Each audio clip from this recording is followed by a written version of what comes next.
Hello, you're very welcome to this episode of EWTN Nationwide, a series where we feature upcoming dates of significance in the Catholic calendar here in Ireland and beyond. Today I'm speaking with Sheila Kelleher. She is Coordinator for Youth Ministry in Cork, the Diocese of Cork and Ross. Sheila, you're very welcome to the studio. Thank you, Aidan. It's great to be here this morning. It's great to have you in the studio. What's taking place in Cork on the Sunday the 7th of June, this Eucharistic procession? It's the 100th anniversary of the first Eucharistic procession in Cork. So we've had a series of events leading up to the Eucharistic procession, and it's all about preparing the people here in the diocese for the procession. So currently we have a diocesan mission taking place. We have our Cork and Ross missionaries, so young people from the diocese who have signed up to come on mission with us for these 2 weeks. And we're joined as well by the CCO missionaries from Canada. There's 20 of them as well here with us in the diocese for these 2 weeks. Why is this Eucharistic procession so significant, considering in Ireland there are others happening? Yeah, absolutely. Like I suppose it's a great opportunity for us to come together and show our faith in a very public way. Walking through the streets of our city with the Eucharist and bringing Jesus to the people of the city. I think it's a really good way to celebrate our faith and just as well, just to kind of give hope to people. I think. Yeah, and we've been receiving really good feedback so far, even from the mission. We've been in parishes last weekend speaking at masses about what's happening. And I think people are just really excited to come together and really bring that unity and, public witness of our faith together. The Eucharistic procession was originally set up, the people from the diocese asked the bishop at the time to come together and, after the Civil War and, I suppose in Ireland at the time, it was there was such divide, and to be able to come together through our faith, I think is, and to be able to continue that tradition even in today, showing that, the Catholic faith is very much still alive and, that people of all ages are willing to get involved, from young and old, no matter what your background, whether you're, Irish or you're new Irish, and all the different faith communities coming together, to celebrate our faith. As I understand it, it's 100 years consecutively. Tell us something about that. Yeah, absolutely. Only for COVID, there was a break there of 2 years, but I think, even after COVID, the numbers really increased. We used to have it in a church within the city here, St. Peter and Paul's, but the numbers were so big that we actually had to bring it back out onto the street. And, it just shows that people are really happy to come out and celebrate our faith together. It's funny, actually. This Eucharistic procession is going to be clashing really with the Munster final the same weekend.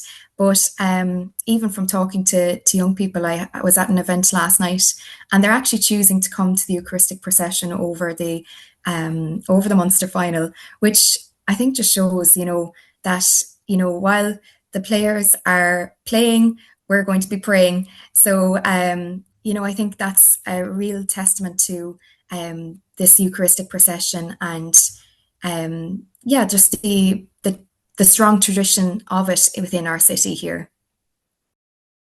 And there are, I think, 5 or 6 key elements to the day. First of all, St. Carlo Acutis relics, where are they coming from?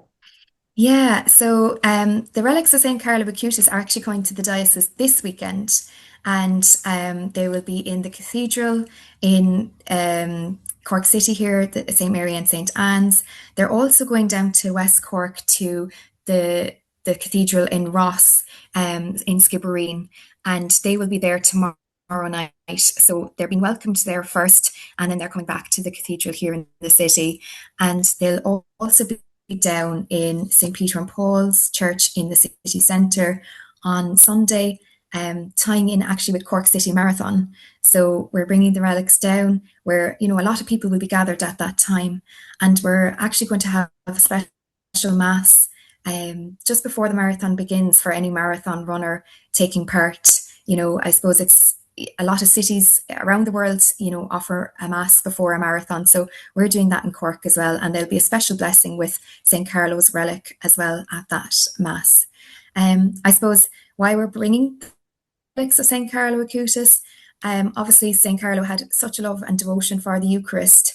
And I suppose we're encouraging people, that St. Carlo is here to help us prepare for our Eucharistic procession and help on the lead up to that. We've also composed a prayer for this mission, and with St. Carlo, helping us to prepare for the Eucharistic procession. And we're going to have a 9-day novena as well on the lead up. So that's actually starting tomorrow as well, the novena. What churches can people expect to go to, just if you list them out for people, to get a blessing through the relics? So the relics will be coming to St. Patrick's Cathedral in Skibbereen tomorrow evening, and there'll be a welcome mass there at 7 o'clock.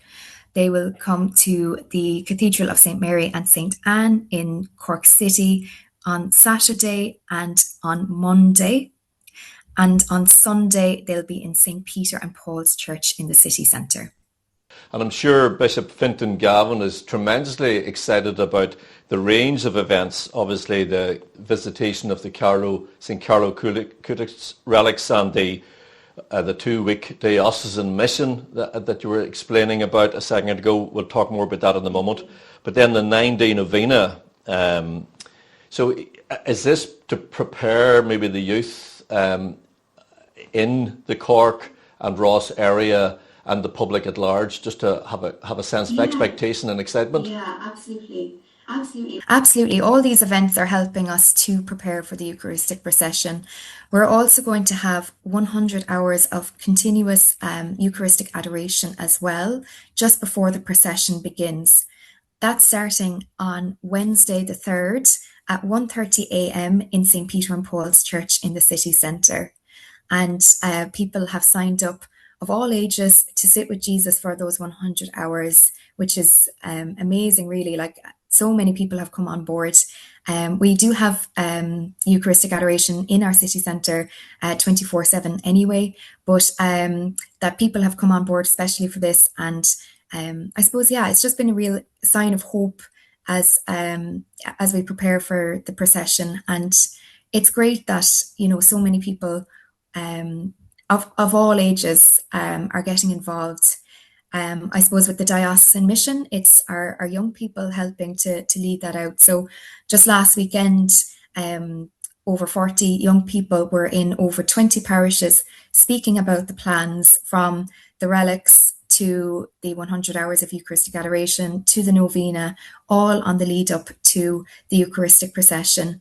They were also in schools over the last 3 days with the sacramental classes in the city here and the surrounds, and down in West Cork as well, in the Skibbereen family of parishes, and really helping just the school children as well to prepare, and helping, using St. Carlo as an example of how his life changed because of his love and devotion to Jesus and the Eucharist.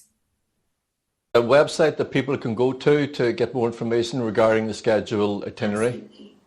Absolutely, yeah. So our website, corkandross.org, has all the details. We have a special tab, so you'll see it, Eucharistic Procession 100, and all the events that I was talking about there sit under that tab. We also have a Facebook page and an Instagram page, Diocese of Cork and Ross. So we're posting there regularly the updates and what's happening, so people can keep an eye on that as well and follow and share. And I suppose, just invite their friends and family to come along, and we'd love to see them there. And we'll welcome them to all the various events happening. Sheila, just in closing, if there's someone just on the edge or the cusp of maybe coming to the event in terms of just considering it but has not yet made their decision, what inspiration might you offer them at this time in terms of a call to action?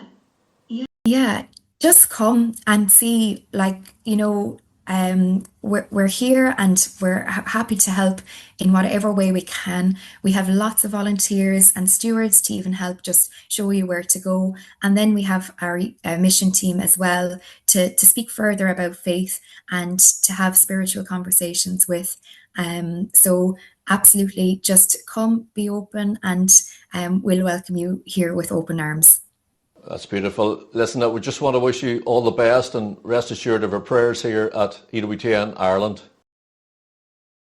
Aidan, thank you, and thank you for welcoming me this morning.